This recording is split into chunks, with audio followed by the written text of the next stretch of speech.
What's up, everybody? Welcome to Legacy TV, and today I have a very, very special friend and guest of mine today. My master, my sensei, my coach, my father figure, the savior of my life, the person who put jiu-jitsu into my life and changed my life, the eighth degree Brazilian Jiu Jitsu black belt, the UFC veteran, and coach to many, many amazing martial artists around the world, Master Joe Moreira. What's up, Joe? What's up, my friend? How you doing? Good, good. Nice to see Welcome you to the again. podcast. I've been waiting to do this.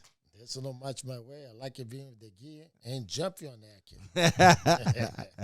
You did enough of that already, I think. I think now is my turn to do some of that.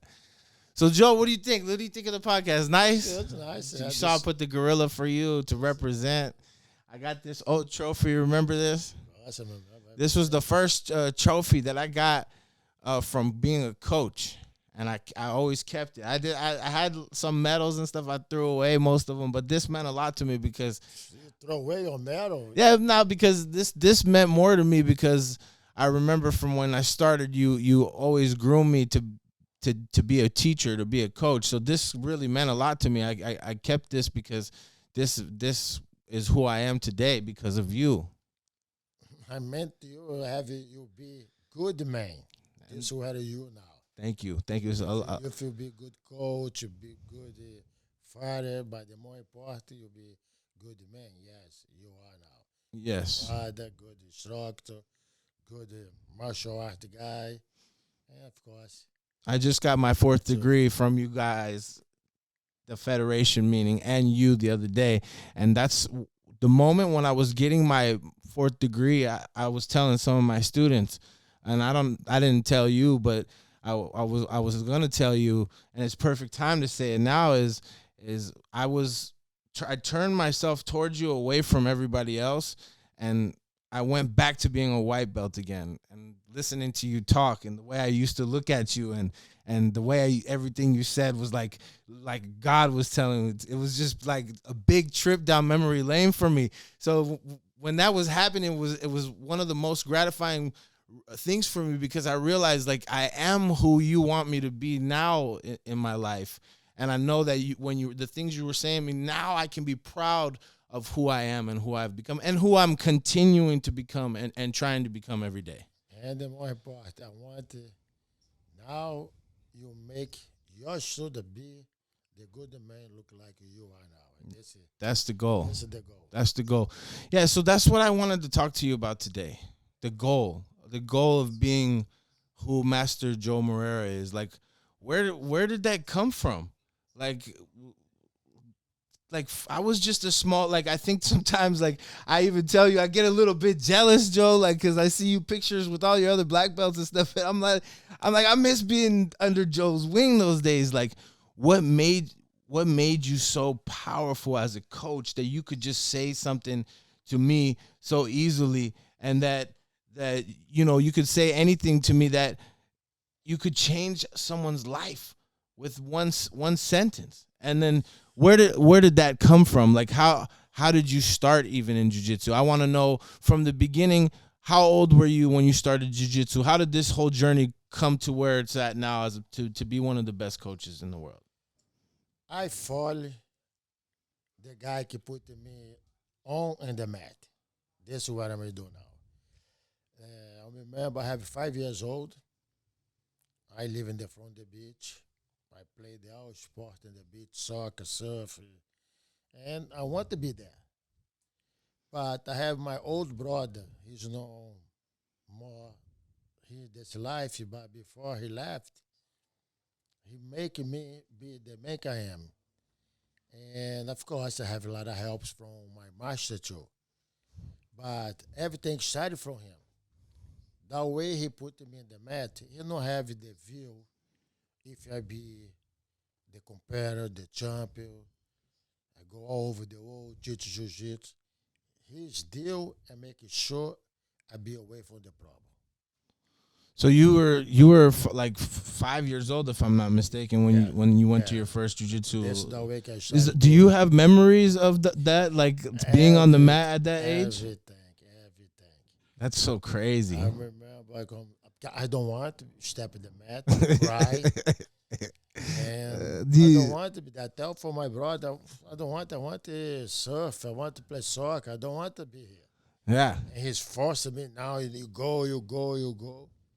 How can take it off of me from the mat anymore? What kind of mats were they? Tatami mats or like old school puzzle mats? Old school mats. So yeah, that's so crazy because I don't have too many memories of being young, but you have memories of being 5 years old going onto jiu-jitsu mats. I have, and it was Brazilian Jiu Jitsu. Yeah. Whose school? I started with judo first. Judo. Yeah, that's because I have the kids program and where I do the judo. And the next class, this is jiu-jitsu class, but he don't have it for young kids over 15, 16. This is my brother age that time. But he don't want to bring me for my judo class. And I need to wait till him finish his jiu-jitsu class. Then I'm ready that and the mat is the same mat. That's the way I started there. And so did you live close to the gym, gym? Yeah. And so, okay, so you would do your judo class and then you might as well jump in the jiu-jitsu class because you had to wait for your brother. Exactly. Yeah. And so fun. Did you like it the first couple times you did? Oh, everybody bully me. Everybody. I say for the guys, one day I go grow up, I go kick everybody ass. And of course, I grow up and I say, thank you for this guys, what he did for me, making me tough. And I love, yeah. At the beginning, I was so mad. I believe that way I do my jiu-jitsu because that way happy. You got bullied at first. So you basically now I can understand how good you got now because now I've had some young kids that started training with me, and when you start that young, you're gonna be good when you're very young as well. So it's okay. So 5 years old you start. Then around what age do you think it was in your life where you started really like, oh, I like jiu-jitsu, I love jiu-jitsu? Who was your original coach that made you want to do jiu-jitsu, like to become a black belt and to pursue it that much? Because that's who you are today. Yeah, I have a lot of mentors in my life. Yeah. And the first one, this is my brother. He's putting me in judo, and of course I have my judo instructor there, Milton Morales.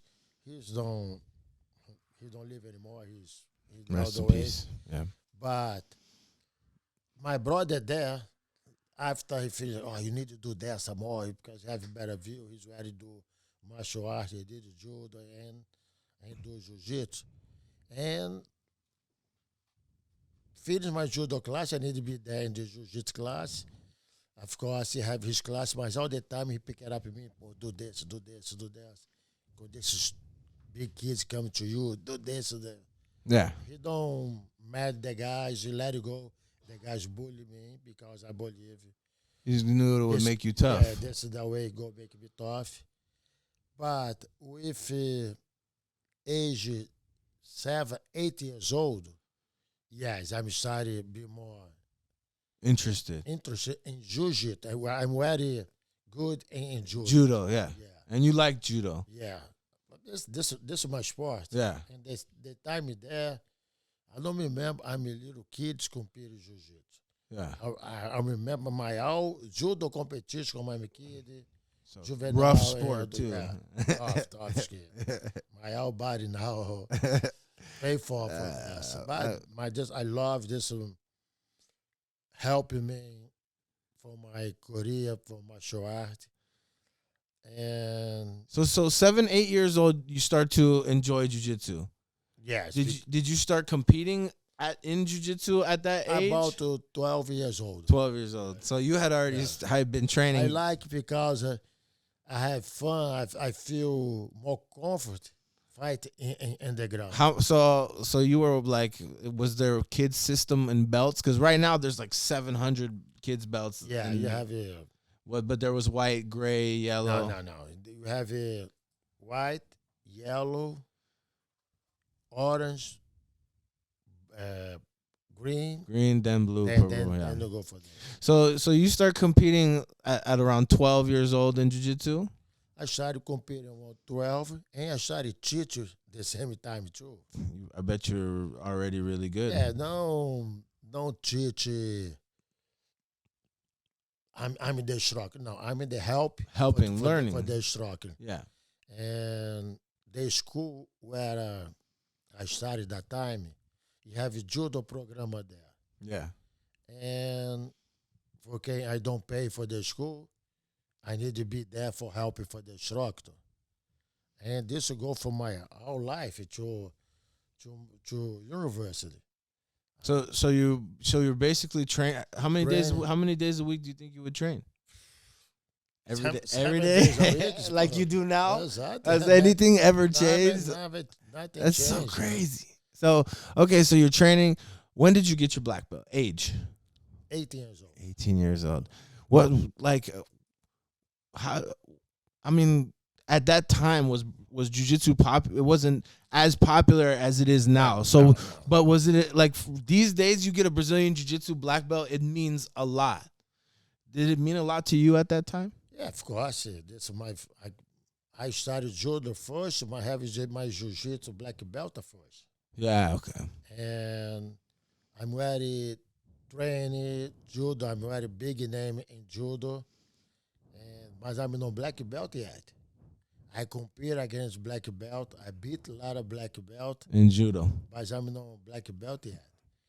And soon, because I teach a lot with age 12, Wilson Gracie, that time I have one program,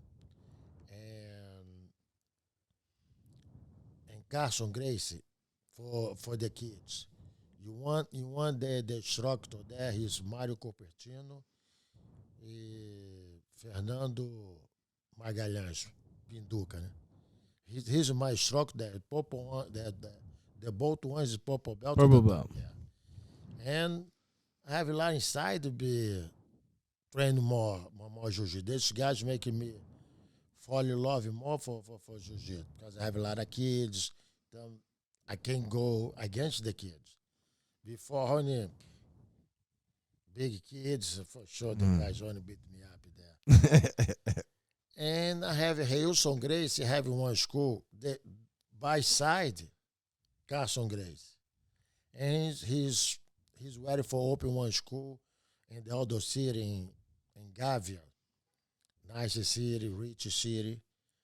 And he asked for me if I want to be jiu-jitsu instructor. And you were how old? 12 years old. Yes. I'm ready there. Of course I want. Yeah. Then he bring me there for his school.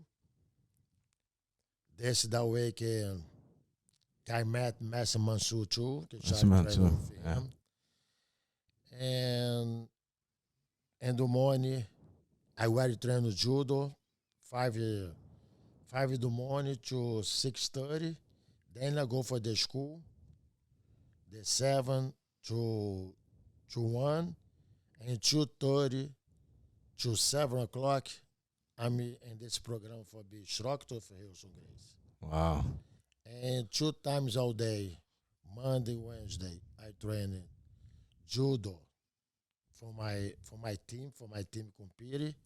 This was Bebê Tijuca with the master João Mar Carneiro. And Tuesday, Thursday, I do jiu-jitsu in Kyoto with Master Mansur. Wow. I'm 3 times a day. I go for 3 school. 1 time a day, I go for 3 school. Wow. That's like real training. I tried to do that at your school, like when I was coming up. I was there all the time, so I understand. Yeah, I understand. And then, so you started training all the time. You become a black belt at 18 years old, and then like Brazil was good, right? But what made you like? Did you have a school there that you were teaching at already, or did you think to yourself, oh, maybe I should go to America and teach jiu-jitsu? Like, what was the initial reason for you thinking to yourself, I'm coming out here? I want early. I want to be in the mat. I want to have a master. I like it. Listen what my master say. Teach for me everything. And this is the way I want to be all the time. I don't have goals for having my be have my own school. Yeah. I teach in the Gracie School. I train in 3 school, and I have my school too. I don't have time for think about I'm be the instructor. I want to compete. I want to fight. And this is in Brazil. This in Brazil, yeah. And this are my goals. And you were doing good out there already. Yeah. And you were young and you were teaching already and like things were going good. And with age 24, this is the way I opened my first school in Brazil. 24 years old. Wow. I have one girlfriend. He live in the Aldo City. He called Barra da Tijuca. And one day we go for the movie. And I lost my wallet there. And one guy find my wallet. In my wallet I have the membership card from Gracie School where I teach. And his father called me and say, try to talk for me. I say, have my wallet there, your money, everything. And he saw I'm Jiu-Jitsu black belt. And he started to talk about Jiu-Jitsu, how Jiu-Jitsu be for people. I think it'd be a good deal. It'd be big help, make you guys more confident in your life. Sometimes you have so much, we take it off. If you don't have enough, you put it on. And he liked the idea. Then he talked about the 2 kids he's having. One's beautiful, no problem, working, nice kid. The other one's very nice kid, but he have a problem. He fight all the time in the street. Then he want to know if this martial art can help him. Yeah, well, of course, I help you. I can try. Then the guys go to Gracie School. This in Ipanema, the Aldo City. Then he started training with me there. And he started like the Jiu-Jitsu. He live inside one condominium, very rich condominium. And I have a judo program there. I have a location, I have a mat already. And he asked for me if I don't want to teach couple nights there after my class there. Okay, you can try. I finished 8 o'clock. You started the class at 9 to 10:30. Then you started to grow up. The class started getting bigger. Yeah, because you're a great teacher. Okay. And I think I want to be this the time if I can. I walk with my own legs. Then I leave from the Gracie School and started teaching there. Then I put the class every day. Whenever you wanted to. Morning time, daytimes, night time. It became full. Kids class, everything. It started coming bigger there. I remember having one small dojo and lasted 2 years, have the big dojo from this city. I have a Barra Gracie there, have a lot of tough guys there, but my work started to do well, not only because I make the guys jump. For that way, I change the people too. Yes, of course. And of course. of course, I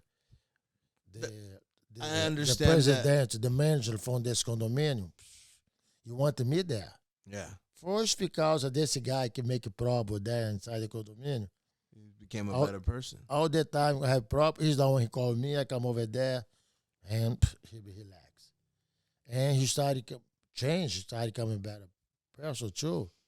And this is the way I see the mission that God gave it to me. So you're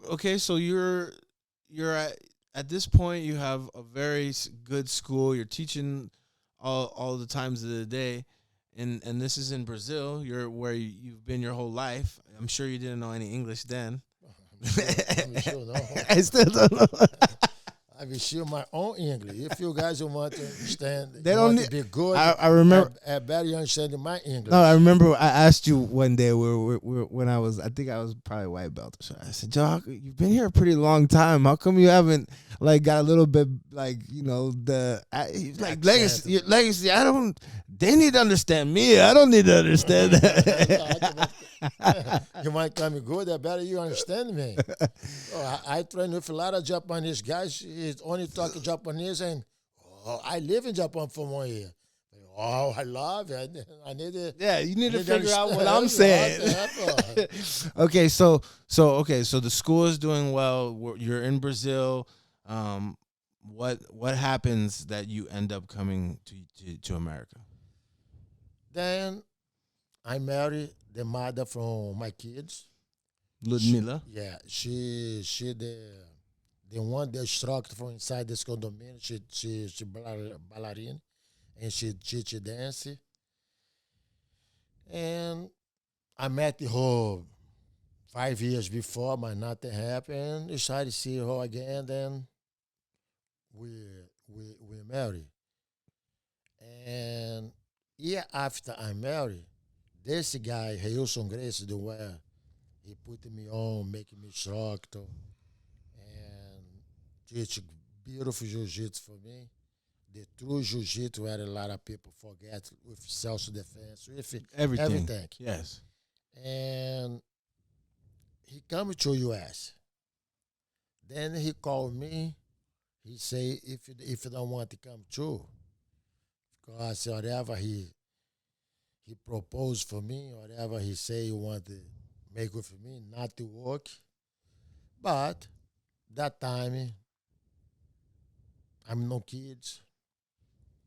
We talk about 34 years ago. I'm 34 years more young. Then I come for check it up. So at the time, you still had the school though out there. I still have the school. So you're like, okay, let's go see. Well, my at the time that That's that's your sensei, that's your mentor, that's your coach. Let me go see. And he was out in Orange County. Yeah. Okay, so you were in Newport Beach. Yeah, they say where have his school in Corona Del Mar. Oh, I come straight the best from place. Brazil for Corona Del Mar. This is my first location. Like one of the richest cities Oh, in Orange County. Beautiful. I love it. I'm sure I have a dream I was living there, one day, having a house there. having the house there. That one the from the ocean. Yeah, it's like like for those of you guys that don't know, Corona Del Mar in Orange County is like creme de la creme, right? Like, It's nice, it's beautiful. yeah, it's very, very beautiful. Okay, so you end up in. Then I come to U.S. of course. Don't speak nothing. I come first. He make a lot of proposals for me. Nice one for that. Okay, let's have it. I go, but he don't want me longer here. He wanted me only for 3 months. If he tell me he wanted me only for 3 months, then I can come by myself. I don't need to sell my stuff out there, give it away. Because I remember when I talk with Ludmila after me hit 20 days, Ludmila, don't come because I coming back. Whatever he says, just rush it. You didn't make any money yet. She say, you can't come back because we don't have more night here. We give away, we sold everything, we don't have more night here. So you really went all in on the dream of coming here. I was at the airport. Just Shit. okay, I'll be there very soon. Then we go check. Then for 3 months, 4 months to work for him and no money, whatever he said, not to work. But What was he trying to do to get you to get money? Like, was he having you teach anywhere, or? I don't teach it there in his school. They say me, But he wasn't paying you. not pay me. I live in his house. Oh. This is the way he did before. But before, I don't care. Before, I want to jiu-jitsu. Yeah. Right now, I'm married. I have a fun. You need to make money, of course. Yeah. And I have my own school there, nice school. And you were making money. Ludmilla have a nice school, making money too. Both months together, we do well there. And but I make a lot of friends there, a lot of students. And the school. In Corona Del Mar. And the school. Yeah. And his deal, you have one program in the wall, or you have a paper, see what kind of class the student is supposed to have it there. Then I go teach the program, that's it, five minutes, I'm ready. Teach it whatever be in the wall there. Yeah. And I'm young, I want training. And yeah. Then I started training for everybody there. Started kicking everybody's ass. Hey, people never did that. So people never sweated there. Then what happened? People, I want this. I love to do this. I want to do more. So everybody started and look for me. And you at that time you barely knew any English probably. But people probably had fun. No, people. They like the way you coach. They like your personality. Some guys speak Spanish. Then they can kind of translate. Yeah, I have my first black belt, Mark Baquerizo. He's the first guys there. Shout out to Mark. I'm friends with him on Facebook. Yeah, I know which one. And he speaks Italy. So he understands me very well and helping me teach the class for the other guys. But my body speaks for me. Yeah. And my body still speaks for me. That way I move and make it easy for people to understand. And I just what I happened that time in there. So you made a lot of friends teaching at that school, and then you were telling Ludmilla, like, this is not working. I'm gonna. Then one day I have a problem with the Hilson there. He come and say something. And you were upset. Forget. You were upset already because things weren't going good. Then I jump in his neck. I want to. Ludmilla started crying, please, Joe, don't do that. I said, let it go. Then I let it go. And me and Ludmilla in the street with my bags. I'm sure having my aeroplane ticket back to Brazil. I have some money, not much, but you can start my life back again in my country. But I think I remember Gabby Garrett, the old guy. Yes. Yeah. He started training for me. I did the physical education in Brazil, and he have a lot of problems in his body. Then he also asked for me, I can fix him. Yeah, if you be in my hands for every day for 1 hour, then I started stretching him, started push for this way, and he started coming better. And made him more flexible. Yeah, and he want to pay me. No, you already pay a lot of money here, boy. You don't need to pay me. No, this is America, I need to pay you. No, forget it. I just pay here. If one day I need help, then you can help me. And they said they come. We call him for can he bring we in Orange County. And for can bring me and Ludmilla for LAX. Because we want to live. He come quick for pick you guys up. Pick me up. And he say something for me. He's so strong to me. He say, no, Joe, you cannot leave. United States cannot lose you. We need you here. Come to my house. I have a big house. Ludmilla speaking very well. We can find a job for her. And let's go see what I can do with you. Wow. That's and this is normal here. You guys have roommates. There in Brazil. You don't have no roommates. This is normal. Then, so he convinced you to stay. Yeah, then I stay. Ludmilla, I have one Brazilian restaurant very close where we lived before, and Ludmilla is working there, and the owner the restaurant asked for can go there work help in the kitchen, but the second day I'm be fired because. Sounds like me. If I had a job. You have one the Michelin. He's married one Brazilian woman. The Brazilian woman, he's know me. Oh, Joe, how you doing for a long time? I don't know the guy jealous or whatever. I don't know how much the guy do. And the guy asked for I'm staying in the kitchen. I falei, okay. But I have the waitress. Que rasca for helping me. Bring the dish for the kitchen. The guy have the big stuff. Of course. I want to work. Yeah. And the guy all the time, I talk for you be in the kitchen. And the end of the day, he started yelling at me for, are you crazy, motherfucker? I can kill you right now, motherfucker. Speaking Portuguese. And the next day, they want to talk with Oludimir. You can stay, but I Can't keep you here. I cannot lose my management. Your husband can't come. For that. Okay, no problem. and the old guy, Cab, he brings some guys for do exercise inside his living room. Every day he sit down with me, started teach little bit words from English. Something can need to use it for the class, everything.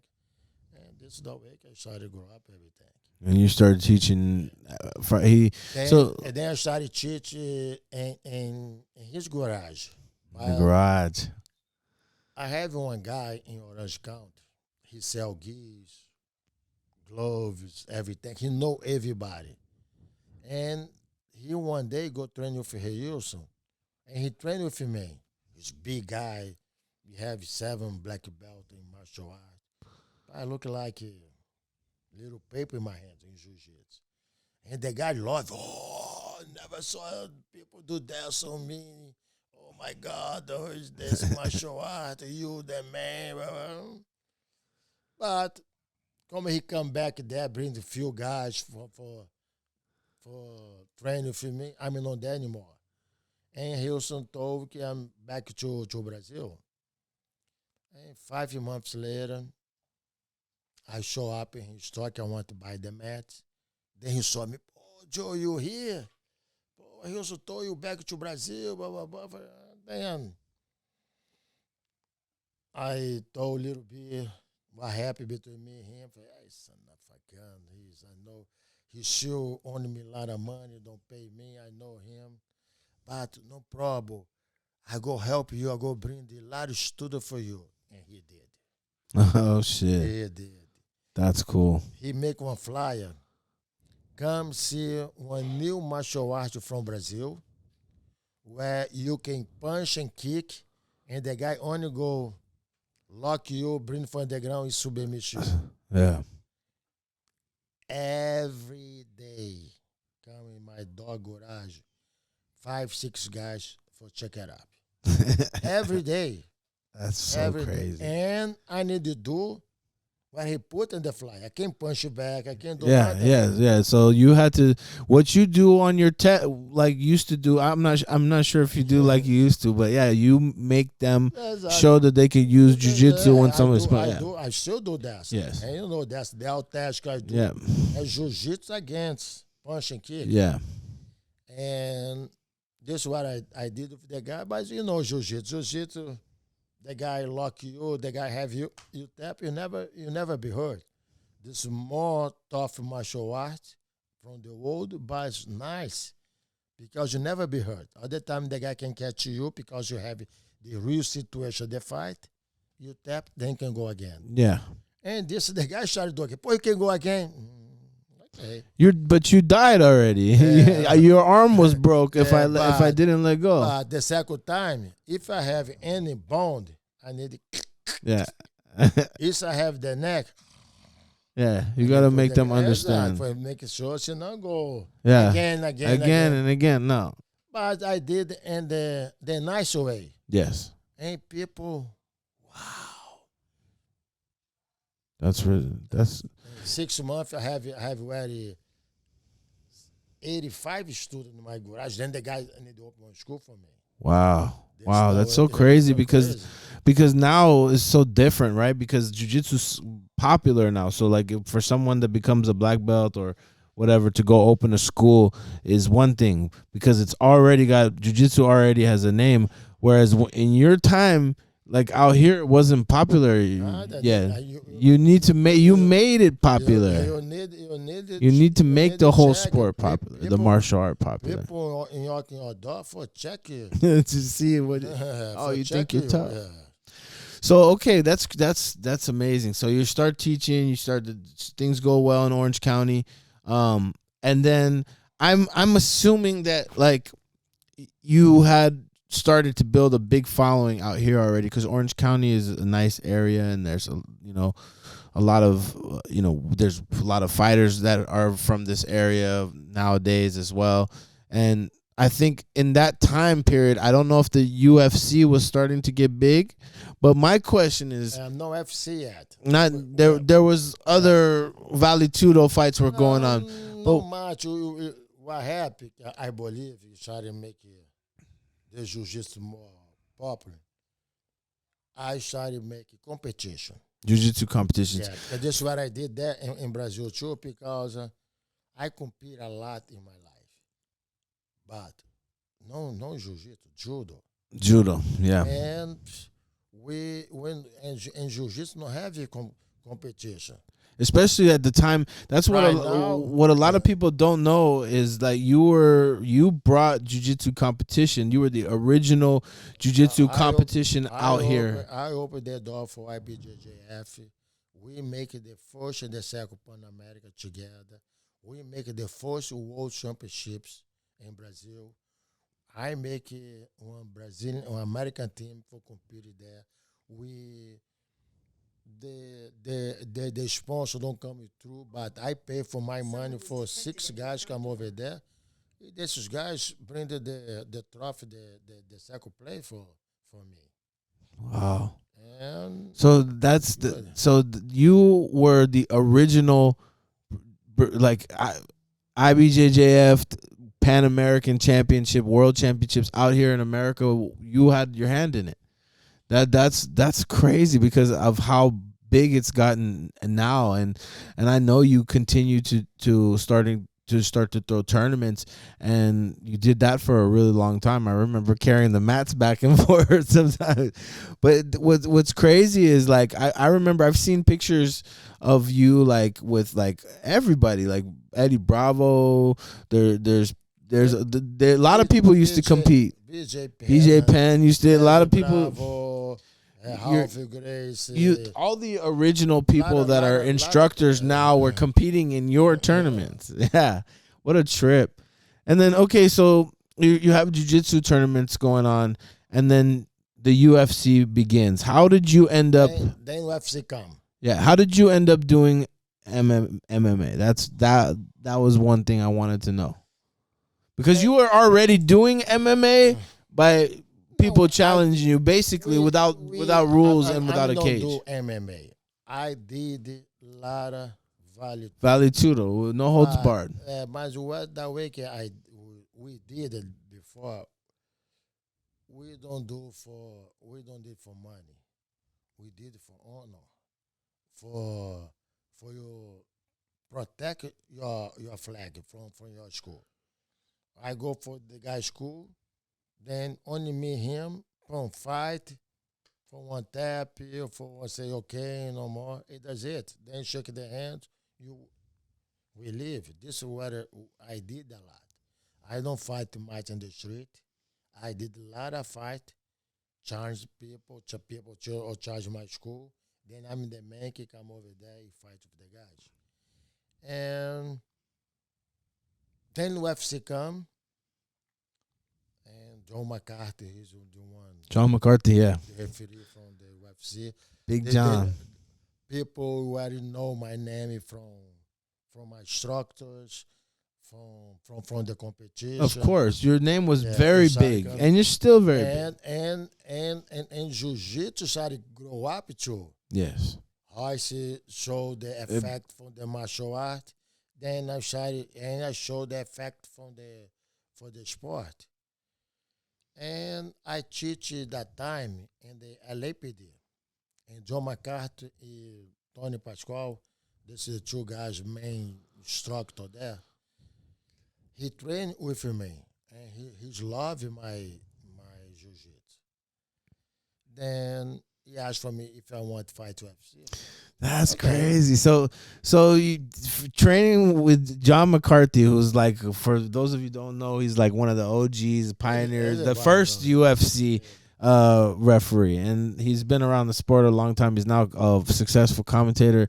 So you train with him, and then he's in the beginning UFC, so he's already like kind of connected, and he's like, he brings it up to you, Joe, like, would you want to fight in the UFC? And you said yes. Had you done any like matches yet, or this was gonna be the first one, like in that type of environment?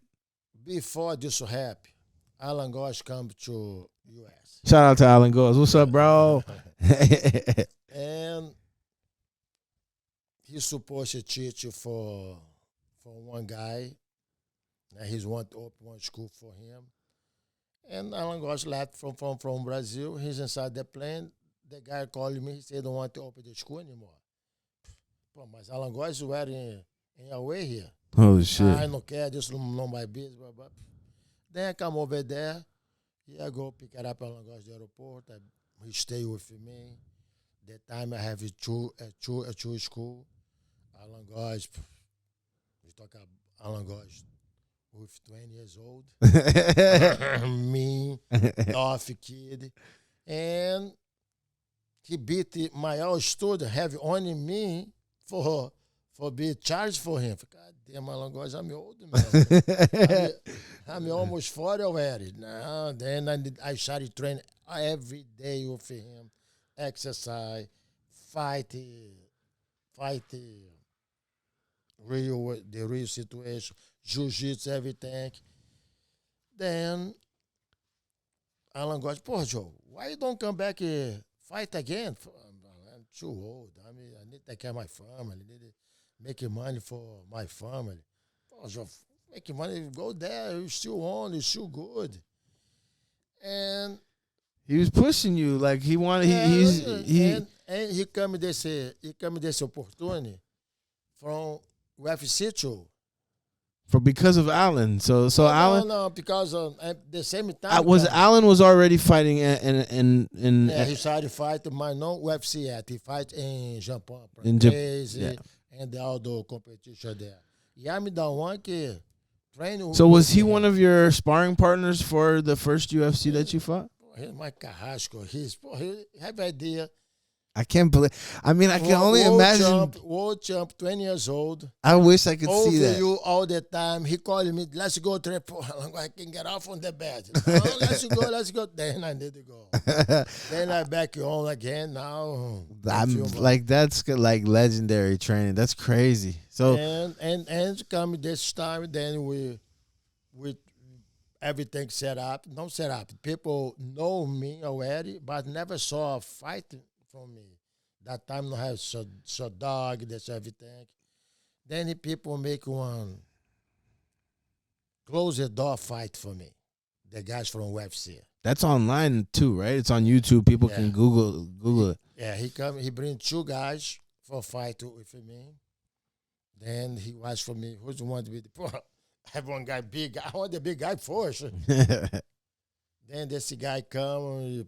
It wasn't good enough for you to beat up one guy. You have to beat up two guys. Yeah, the guy wants to see me. Yeah. But one guy, he's ready on. He's ready to make it happy. Then the guy said, no, you don't need to fight anymore. I already saw what I want, and you won. You're in the UFC. Yeah. Wow. Then I fight UFC 8. UFC 8. That's crazy. And I remember that one. That was the David versus Goliath. Yeah. That was like big boy. I think I beat the Gulash. I saw the guy. That's what I was gonna say. I was like, Jesus Christ, like you look big in that, and then it's like you put Paul Varlins in there, and it's like, wow, that guy was big. Rest in peace to Paul Varlins. We just found out not too long ago that he passed away. But that, in my opinion, you won that fight. Like you did what I would have done. You stuck and moved. I don't know like why they gave him the fight, but okay, yeah. But like I said, in my opinion, you the one hit him. I did after this fight. I did a lot of fight after. Yeah, but I never be prepared for fight because of I need to teach. Yeah. I need to bring the food for You were my house making every money day. teaching. Plus, That I was have the time I fight. I have Priscilla already. yeah. I have my daughter. Now I need my deal. I need to make sure I have everything for my family there. Yes. I'm not the guy that way I do now. Now, from the time I be in Brazil, I only eat, train, and sleep. Yeah. Then I can stay here a couple of months for work.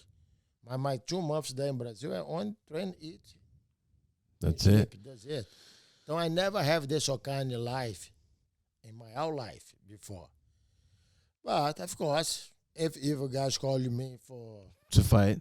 for protect my flags, of course I'll be You were there. doing it. I'm there, and this was happy. You were doing it in the beginning when there was no real money in it. Exactly. You were doing it to prove a point, and I do it because I want to fight for honor. I want to fight for protect my flag. My flag that time in jiu-jitsu. It shows jiu-jitsu.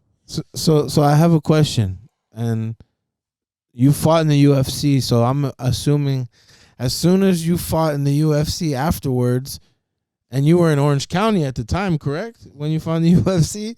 So I can only fucking imagine in those days, like now you have a jiu-jitsu master that was just in the UFC and he's here in Orange County. And I bet like after that is like shit, like the teaching must have went up. Like I could only imagine at that time how that must have changed. It must have changed your life as far as people knowing who you were. I think it was people started to come. A lot more. Started to come, but I think it started to come more not because of my fight. I help a lot of people come to United States. A lot of other instructors and teachers. Gracie, a lot of people. Yes. And so funny, I'm not having my papers yet, but my sign give a green card, give a American visa for a lot of people because I have the federation already. And my federation, people know this is good federation, a lot of respect. The competition is nice. The way we do the competition for making people better.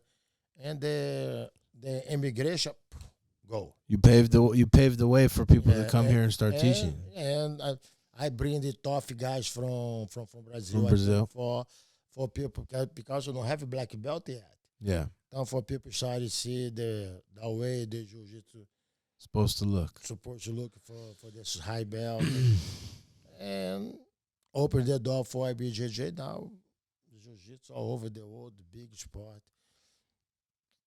8, 10 people, 10,000 people come compete in competition. I had heard like I think maybe it was the myth or the story through the years was like a lot of people got upset at you because you started teaching, like I don't know if it was Americans in general, or if it was Kimo. I think like something happened to where like people got upset because of who you were teaching. Is that am I right? Yeah, people jiu-jitsu no now. Yeah. At that time, big problem. And this will happen with UFC 8, that one I fight. Before I fight in UFC, Allan goes with me. And we have a 2 schools. I have one in Pomona and the other one in Newport Beach. Sometimes I stay in Pomona, then Allan goes helping me in my school from Newport. Then sometimes in Newport, Allan goes in Pomona. One day I'm in Pomona, Allan goes in Newport Beach. Tank Abbott plus 3 French big guys. Tank Abbott, yeah. Come for check the school. And Allan goes there. And Allan goes beat this guy so bad, make the guy step 1,000 times and everything. And it's okay, this is normal. This is what jiu-jitsu is, yeah. Jiu-jitsu is doing, Another day. Plus we talk about Allan goes, tough kids. Yeah. And Then I can come back. Allan told me, thanks, so happy. Okay, nice, bro. No problem. Normal for Allan too. Then come my day for the fight. We fight in Puerto Rico. And Tank started talking Tank Abbott starts talking shit. shit about Allan gosh there. Oh, And shit. one guy come to me, he said that for me, please, do one favor. Don't say nothing for Allan. Because I know Allan. Temper. He got a short temper. So they were telling you, don't tell Allan nothing about that. These guys are talking shit. And look like, God, there say for Allan. Because as soon as the guy see Allan, he talk about. But Allan have respect with me. He's in my corner. Yeah. And don't want the problem there. But Allan very pissed off because I draw my fight with the guy 3 times my side. If you draw one fight with the guy 3 times your side, I think the merit to be for the small guy. Yeah. And he's very so pissed off. Then he saw Tank. And Tank, he said, oh, Allan want to go there for training for you again. And he Tank by his wife, by this time I go kick your ass, motherfucker. He's very mad. Plus what he said before too. And Tank, he don't did nothing. But I remember Allan come from inside in my room and say, I'm kicking Tank ass, motherfucker. Probably say a lot of shit. And saying the time I fight, he say a lot of shit too. And he's so pissed off. And he saw Tank, and he's, motherfucker, I want to kick your ass now. Yeah. But Tank walk away. And before, you have super fight. You have the competition plus the super fight. Super fight. And the super fight é Kimo and Ken Shamrock. Yeah.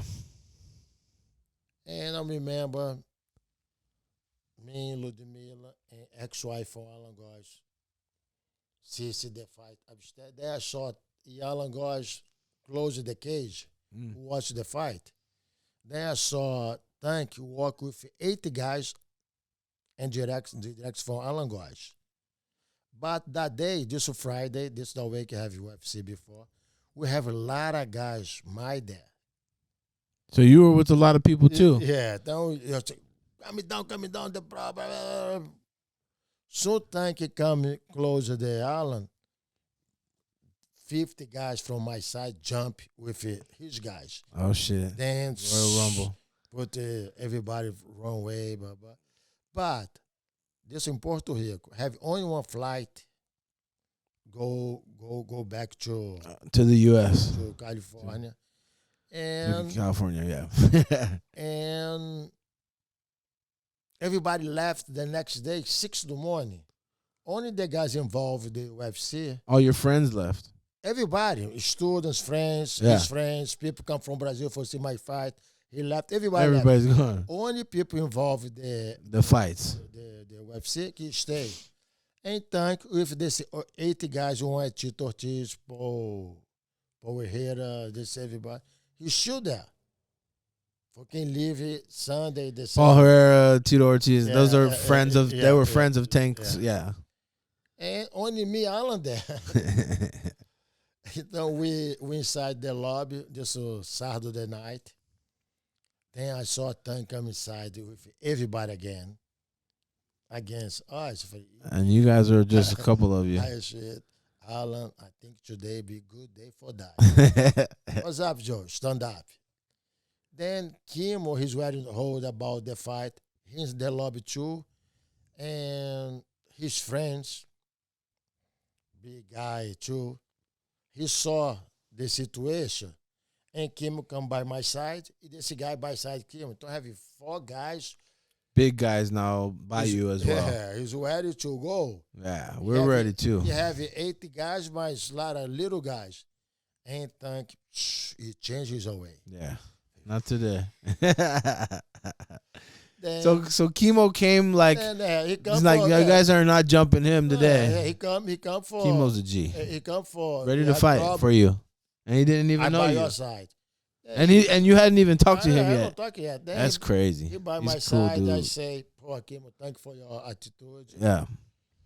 And he tell for me, Joe, can I ask one favor for you? Of course. Right then and there. There. Yeah. So I shake his hand. Yeah. Please, you can teach your jiu-jitsu, Brazilian jiu-jitsu? Of course I do. This is Friday. And he was from Orange County too. He's Yeah. from I think Huntington Beach, right? Yeah. And Monday, he's ready in the morning in my school. Crazy. Of course. I remember this story, but I- it's just such a trip to go back through it again. I'm already know this will be a problem, Yeah. but Why did you know it was gonna be trouble to train Because, Kimo? because He fought Hoist Gracie. because he fights Royce Gracie. Yeah, I'm a long time in the business. Yeah. I know. And I know they do. yeah. They're gonna be upset with you. I know, agree, but I know they do. And like we have a conversation. I be my pleasure. Yeah. Teach your jiu-jitsu, but you only go fight people can agree for your fight. That you agree Kimo fights. Yeah. Okay. I don't want he fight against jiu-jitsu because I know the world can come to me. That's world, cool. The world is ready there for him. Of course, no problem. Which he ended up being good at jiu-jitsu, and he ended up choking. He ended up choking Tank out using jiu-jitsu. Kimo with 10% I have from him. He gave me a lot of money. But not about money. He gave a lot of pressure having him by my side. Yeah, of All course. the time he sent a match for me. We don't see much anymore. He's in LA and now I'm in Brazil. But he sent a lot of beautiful matches for me.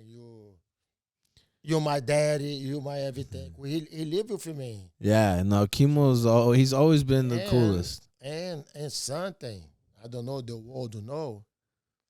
Of course, people want to Kimo fight Royce again.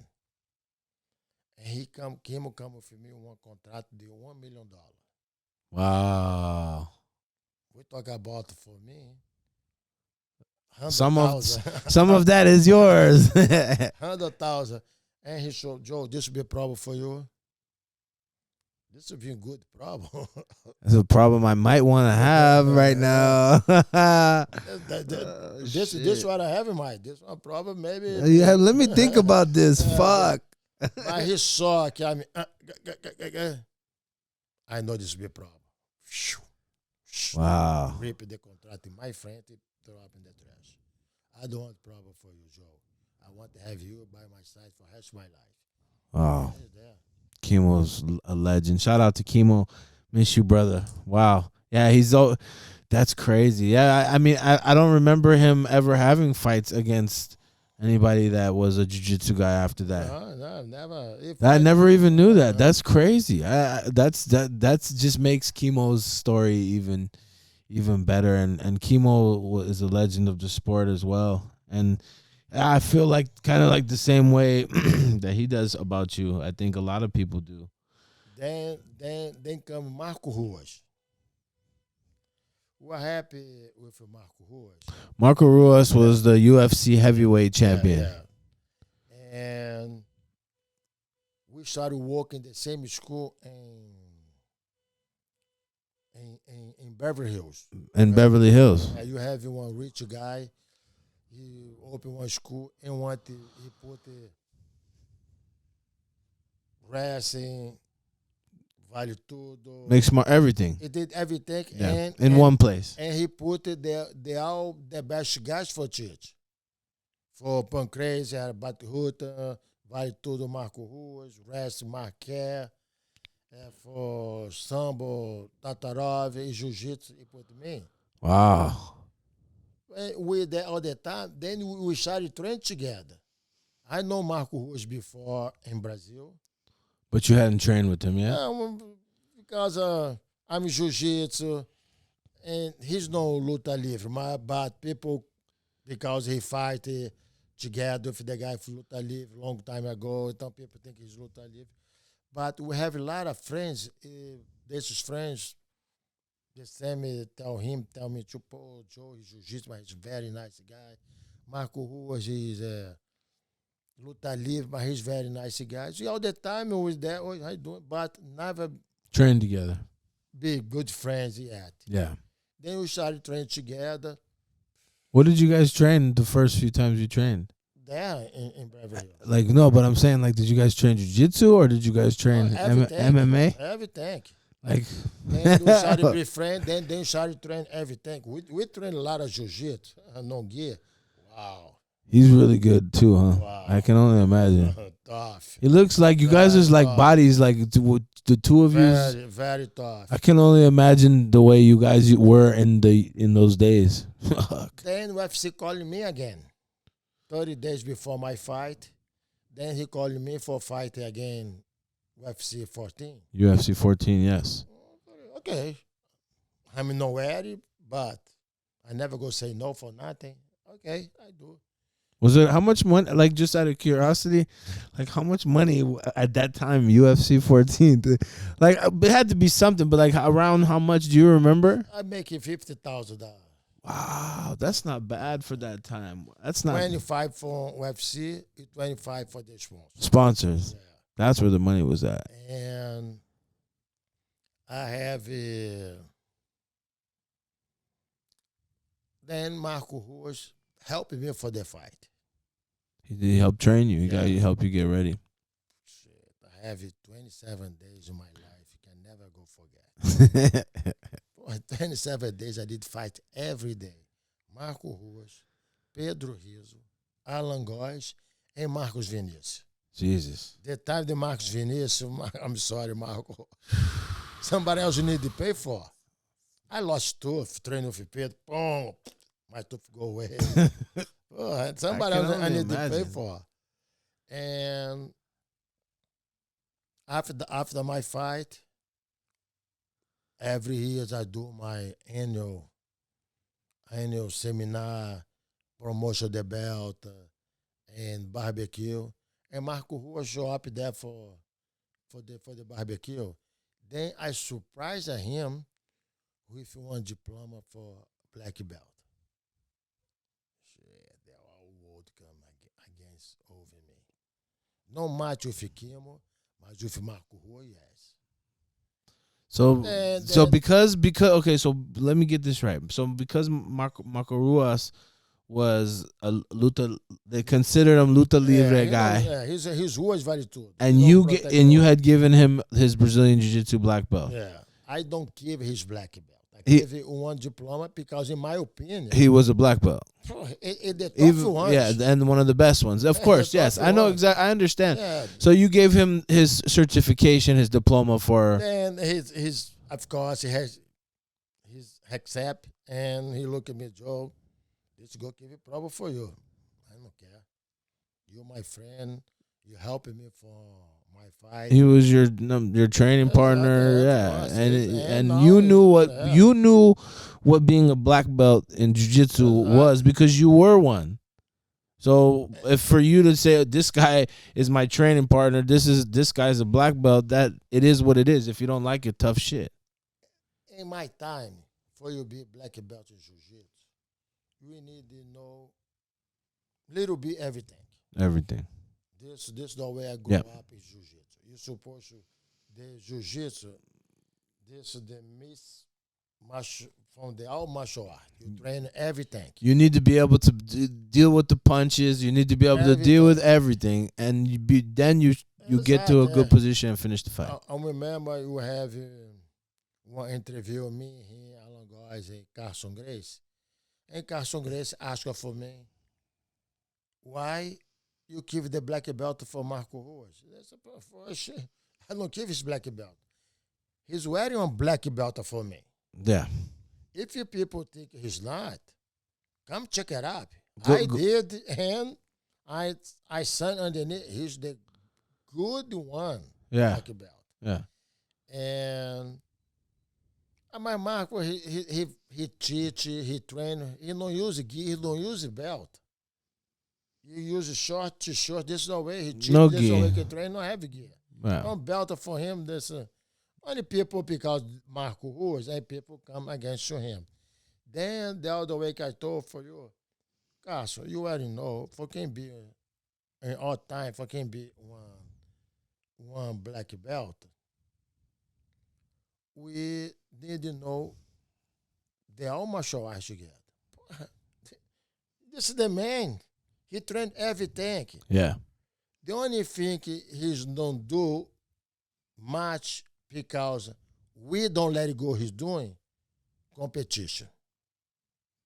But the rest, he be perfect guy. Then, like say for Cascação, from my time, I don't want to say your time, from my time, you see a lot of guys, high belt, black belt, high belt in jiu-jitsu. He never competed in his life. Yeah. Why you complain about Marco Ruas? You know Marco Ruas, you know the tough and the This girl. is the real deal. He's all fight. Yeah. He's all fight. 90% he finished the submission. Yeah. Pô, why you complain about this and then in the end everybody agree with me? That's it. You for sure the two black belt. That's it. That's it. Yeah. It's crazy. It's crazy because it's just like going back to like how you went from, just being a 5-year-old kid that just didn't even want to do jiu-jitsu to it becoming your whole life. And then, to be where you are today, fighting in the UFC. And then, of course, after the UFC, the teaching was going to be even bigger.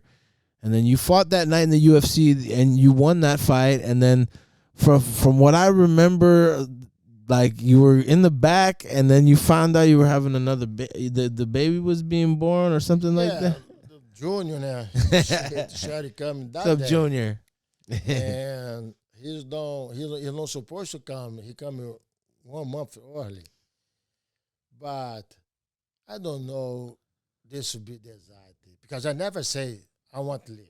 Right. You didn't say I didn't want to fight. And the UFC come to my room with one doctor. He asked for you can fall his finger. He said, have a concussion. From where? I don't have any punch, nothing. I don't know. You won your fight, and you were supposed to go on the next round, and the doctor said you have a concussion. Yeah, from where? What the fuck? I'm in the top. The guy beat the guy. His face off. You just showed how easily I can take somebody down, mount him. I can't get touched, and okay. And that doesn't. I have a funny story too. Right here. Yeah. Allan goes. He's in my corner again. Marco was he's helping me, but trained me that time. But Allan goes. He's my corner, and I mount. Yeah, I have a lot of chance for submission. The guy there. Yeah, Allan goes so mad. Oh, Joe, you let it go there. Boy, you crazy. I have my sponsor. He pay me for how many time I be in the TV. Are you serious? Yeah. I don't want to put this in my. I have a new baby. Oh shit! I didn't know that. I don't want to. You. He pay me 20,000 plus 5 more.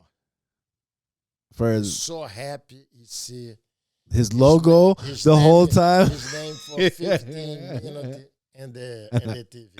So that match with all the okay. That was a smart tactic. But back for this, my manager, he's the boss from Ludmilla. I don't know Ludmilla say something for him, then he say something for UFC, or that night. UFC wanted, because UFC is not what UFC look like today. Right. UFC lose a lot of money. And that night, he wanted to make it rest look good. So maybe they didn't want you in there. I have one Olympic gold medal in my division. It's 2 divisions, under 100 kilos, over 100 kilos, and 1 super fight. You have Marker. And the other division over 100. And for super fight, Mark Coleman and Mauricio Smith. Mark Coleman and Mauricio Smith. Wow. And that guy coming here because he paid me for the winner. for the guy from UFC. Wow. He don't pay me for the sack, for the 30. For the show up and one money, if you win, you have him more. Don't he pay his full money for the win? But he put me out. Pulled you out of the competition. And he put somebody else for fight this guy. The Olympic. Marker. No, not Michael. Kevin something. I forgot his name. For fight this kid from my division. And the guy, he put the Brazilian Jiu Jitsu style. The guy never did Jiu Jitsu in his life. They kind of makes it look like they wanted jiu-jitsu to get beat that night. Yeah, but the guy won the fight, but I'm ready. Yeah. I'm ready for beat that guy. Yeah, I'm sure you. I think you would have. I don't know he can put me down. If he put me, because I'm a judo guy, not too easy put me down. No, not at all. If he put me down, then I go get his army easy. Good, yeah, give all the time. Yeah, and as good as you are, like knowing the way you are with your guard, and the more important, I'm so relaxed. Yeah, I don't have enough. I have only trained for 27 days. So I'm so relaxed. From the first fight, I train him 3 months. I come 2 weeks for Puerto Rico. I hold myself there, my knees. Then for 2 weeks, this 2 weeks, I can train jiu-jitsu. My luck, I train a lot of boxing there. Yeah. That's the only thing I can do because of my knees so big. And I just so happy in the fight today. I use more boxing. Then, yeah. Então, there opened my mind a lot. Only jiu-jitsu doesn't work. Doesn't work. For this kind of martial arts, you need to train more style. I remember when I first started coming to your gym and training, and I had come from Palm Springs, and like I think it was like the second week I was here with you. You were having testing, and then you told me like you're like look at some of the high belts like when they start punching them, they don't know what the hell to do. This is not jiu-jitsu.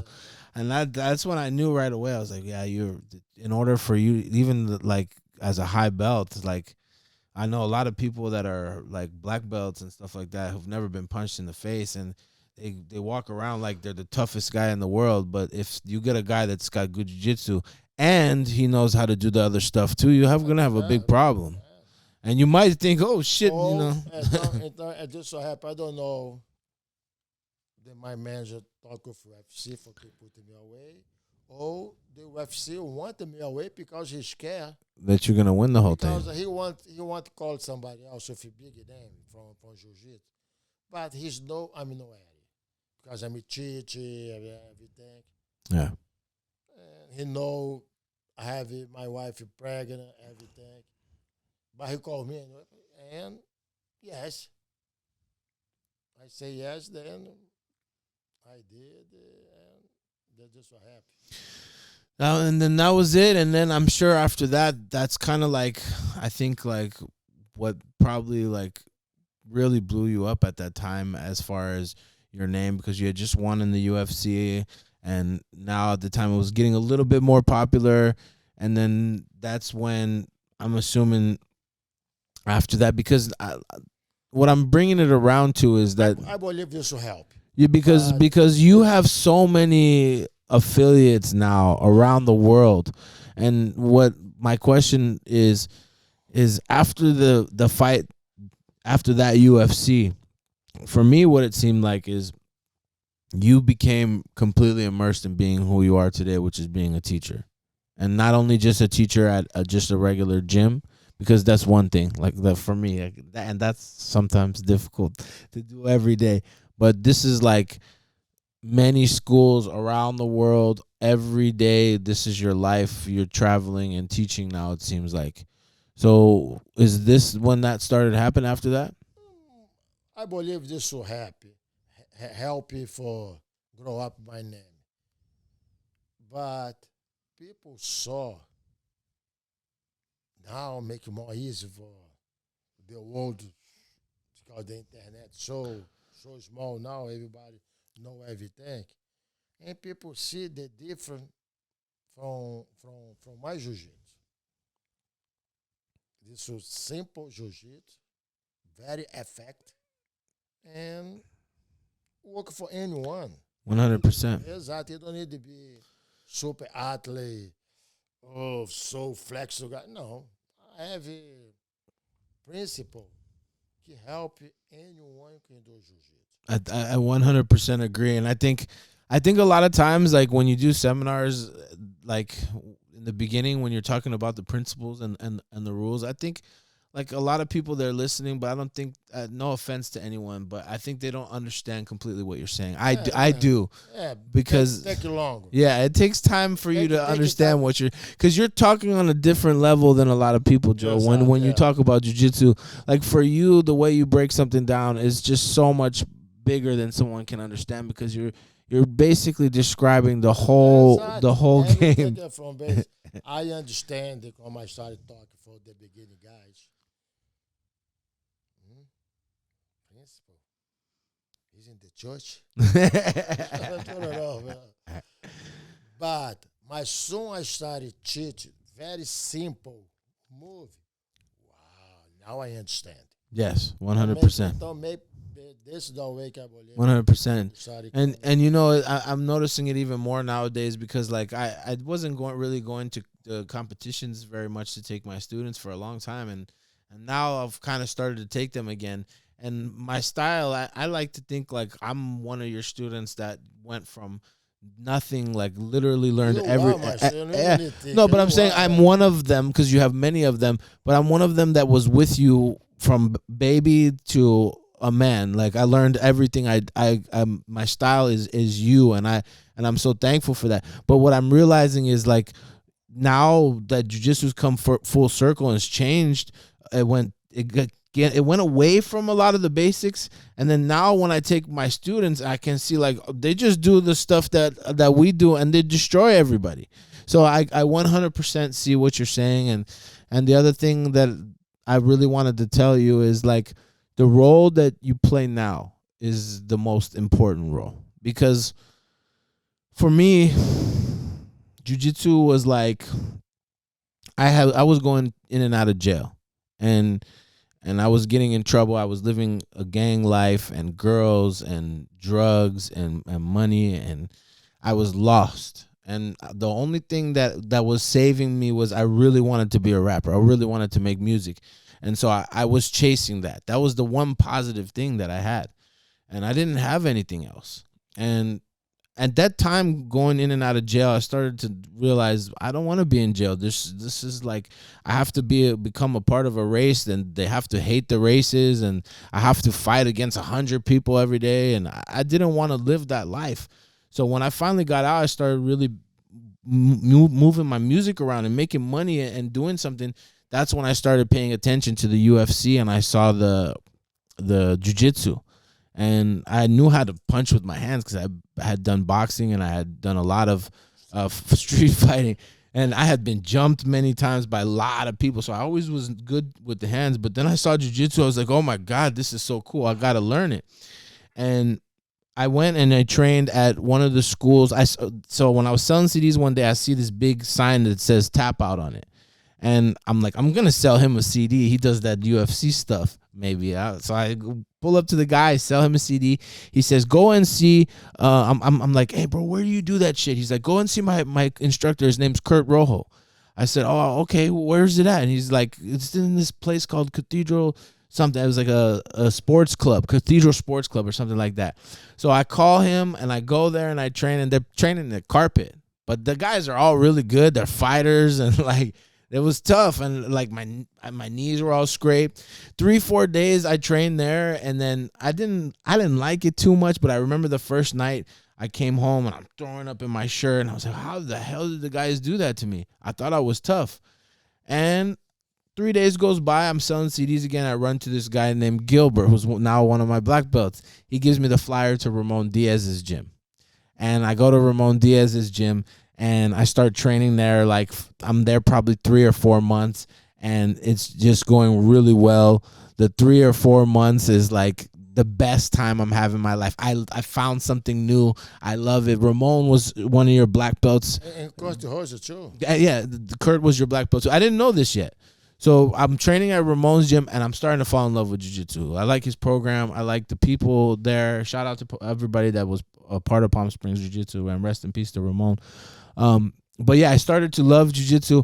Then one day my parents are like, hey, we're moving back to Santa Ana. And I'm like, oh, shit, here we go. I'm going back home now. Like, what is it going to happen to me? Am I going to end up back in the streets? Am I going to be in trouble again? Am I going to be involved with the gangs? Or what's going to happen? So I come back and I start looking for places to train. I'm trying to sell CDs. The CDs is working. So, okay, I can still sell CDs here. And I go to a bunch of gyms, nothing like Ramon's. And I call Ramon one day out of nowhere, and I just like, man, I can't find anywhere. He's like, why don't you go see Joe? And I'm like, who's Joe? At this time, I didn't know there was teams or none of that shit. He's like, well, that was my coach, and you would still be a part of our team and everything. I'm like, okay, cool. Well, where is he at? And so he gives me your number, and I remember I called you, and like I remember I talked to you on the phone, and like I didn't understand a fucking word, Joe. Like, okay. So I call Ramon back. I'm like, he sounds like a very nice person, but I don't know what he said. He said, here's the address.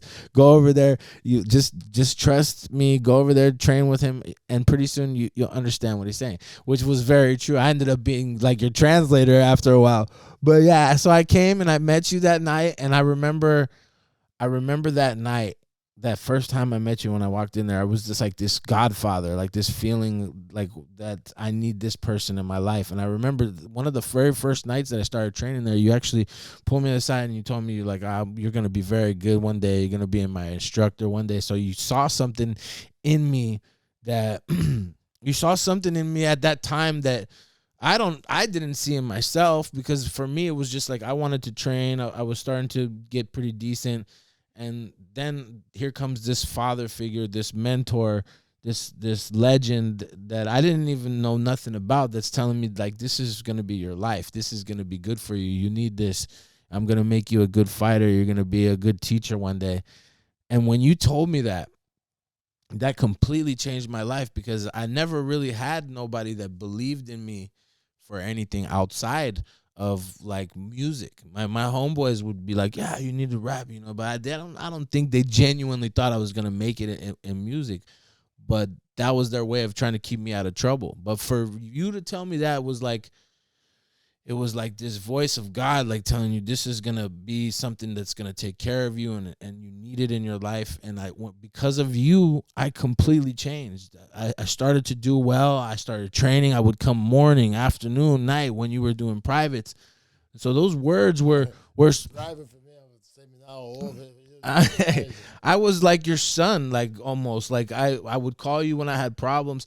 And I remember I was getting to blue belt, and I was still kind of hanging out. I was changing a lot. I was helping you teach the kids classes there. I was helping you with privates. I was training morning and night, and my life was becoming a lot better. And you were telling me, just stop like hanging out, with your friends and stuff. Like, you don't need that anymore. That's not you anymore. And I was like, yeah, you're right. And then I remember one night I went out, and on this night, something told me maybe you shouldn't go. Like, my friend's like, oh, there's like this big party. You got to come, bro. Like, you got to come. I'm like, okay. And in my head, I'm like, Joe's like, don't go to these types of places. And so I go. I end up there, and then, I get to the house, and then as I get into the backyard, I realize that this is not a party. This something is going on. And as I turn around, I see people start coming out from different places out of the darkness. And then the next thing I know, I'm just getting hit. So I don't really see what's coming or what's happening, but I had trained jiu-jitsu for a while. So the first thing that I started feeling something sharp was hitting like the front. I couldn't tell where, because I was getting hit from multiple places, but I could feel something was coming like in the front. And that's when I got stabbed like right on the front side of my head, and then right behind it, and then the next one was on my cheek, and then it all happened so quick that I couldn't really see. And so my instinct was right away to try to use jiu-jitsu. And we had done a lot of judo. So right away, I body locked the guy in front of me, which I felt the sharpness come from. And when I body locked him, he stabbed me in the back of the head. and then he stabbed me once in the back. And the one in the back really sunk in. And that one I was like, oh, I'm getting stabbed. I didn't realize I was getting stabbed yet. And then my alarm senses went off, and I started like I slammed the guy to the ground, and when we landed, my head like landed on top of his chin, and I knocked him out with the judo takedown, with like I tripped his back leg. Then I jumped up and I threw some punches, and everyone's like, stop, because I was drenched in blood. I'm talking from head to toe, like just covered in blood. And so I see everybody's kind of looking at me. I'm thinking, oh shit, I must be really fucked up. They're scared to even attack me. I was so bloody. So I just look around, I look for the door, and I run out of the door.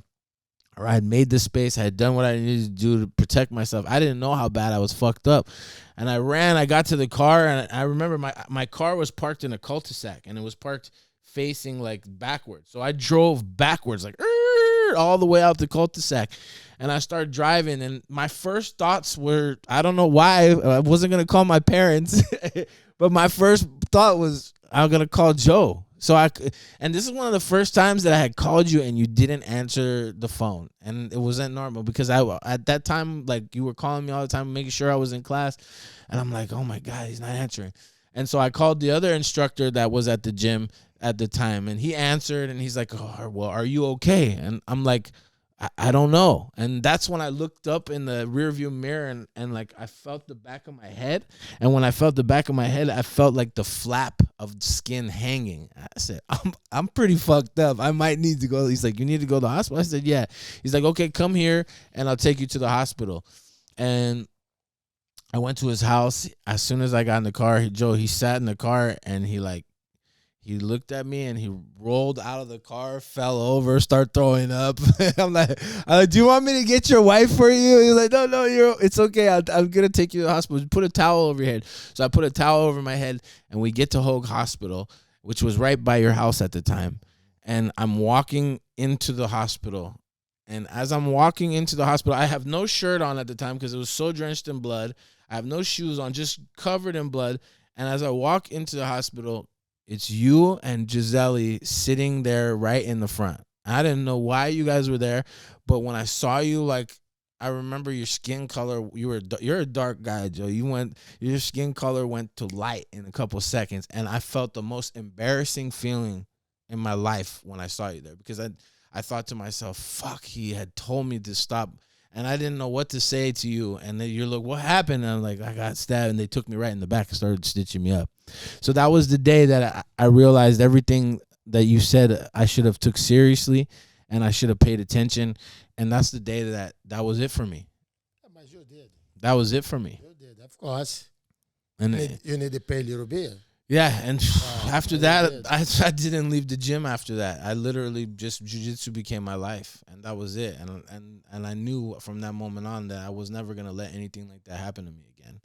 And like, it wasn't just things like that. Like, I remember a night where, you know, my kid's mom had left, and like I couldn't breathe, and I called you, and you said, "What's wrong with you?" And I'm like, I don't know, Joe. Something's wrong with me. I can't breathe. You're like, okay, come to my house. And at the time, I lived close to you. And like, I got in my car, and I was breaking down. I was like, I had chills. And I got to your house. I walked in your house, and I literally fell on the floor, and I was crying. I was like, I'm gonna die, Joe. Like, I can't breathe. And you're like, okay. You took me to the hospital, and you were holding you. And I was apologizing to you. And I was like, I've tried to change, Joe. I'm trying to be good. Like, why is this happening? You kept telling me, you're gonna be okay. You're gonna be okay. And that night I had a panic attack. Remember that? I find out later on I had a panic attack, and you were like, it's okay. And I was like, Joe, I'm so sorry. And you were like, no, it's okay, my friend. He's like, you were like, when you're the man, like, things like this happen. And it's just to go to show, like, you know, like how important you were to me. And now, you know, I really credit you with the man I am today. And I know there's so many other people of your students that feel the same way. And whether you know it or not, you're a gem, you're a diamond, you're one in a million, one of the best coaches, one of the best human beings in the world. I know nowadays you have many, many schools all around the world. And I know your mission in life, and I'm glad to have been a small speck in the people that you've helped throughout your life. And I hope that you know that. I know probably there's not too many people that say that they're proud of you, but as your student from, a baby in jiu-jitsu, I'm very proud of you, the man that you are. I'm very proud for you, everybody. So of course, for you, what I saw you now, you say in your life before. Now you take care of your 3 beautiful kids. Yeah. And the kids grow up, let's see, and they're so, wow, everybody big, beautiful, nice. You don't want to take care of the kids. Thank you. And your daddy, your mom, oh, you change. My son, I never changed. He changed. Yeah. I only tell for him is the best way to go. Yes. And he take my advice, you go. But he don't want to change. He's have the credit for do that. Because I say that's for a lot of people. Some people, he's still in the other way. Yeah. But I believe this my mission in this world. And you're doing it, Joe. Yeah, You're doing it. this So, this God making me do this because it work for me. Yeah. Work for me.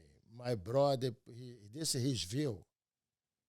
And it was a good one. This what he want from me. Because he's the old, I'm the young. We have 2 betweens. This is true. Just started to give a lot of problem. He saw a lot of young kids, boom, he started to go for the other way. He don't want this for me. He's so scared, he put him in the mat. Best thing he could have done for you. And walk. And it worked. I remember a long time ago, you told me, you were like, and I'll never forget it because you said it to me when things were starting to go good for me. You said, you need to be on the mat, and that's it. Otherwise, it's going to be trouble. So you guys need to remember that. And this is why I always tell my students now is sometimes I know we're hard on you guys as coaches. Be in the gym. Come train. We know it's not easy, but we know from life, from experience that this is the best thing for you.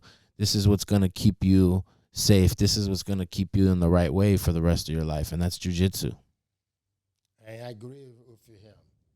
Be at the mat, not only for competition, for be tough, for you be good for yourself, for you be comfortable for yourself. I believe more sweat, more blood, you give it the mat, be less outside. Don't come for the mat, come train, come test yourself, make yourself in the other way, make yourself better. This is the way you can do this.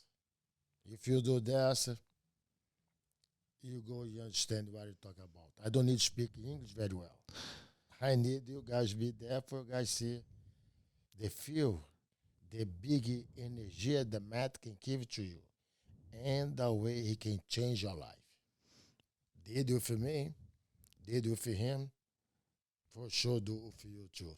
And I'd like to kind of end this before we give your Instagram and everything to everybody. I'd like to end it with a quote that I remember from you that really stands out to me as when I was a white belt, blue belt, and you used to always say that life is just like jiu-jitsu. And one day you might get mounted. The guy might be very big. He might be smashing you. He might be choking you. But this is the time when you need to remember your jiu-jitsu. Put the guy's snake move, put him back in the guard, sweep him, finish the fight. Finish the fight. Soon the line 2 coming on, time for kill. It's so funny because I very past for this everything too. No, so bad, look bad. I understand, and I saw my kids started to grow up, and I started left. Yeah. Oh, Daddy, why you left? Because this will make it part for your design. This will make it part for you coming strong. Yes. You need the best for this. Yes, 100%. You don't go die. Trust me. You're gonna be okay. You'll be okay.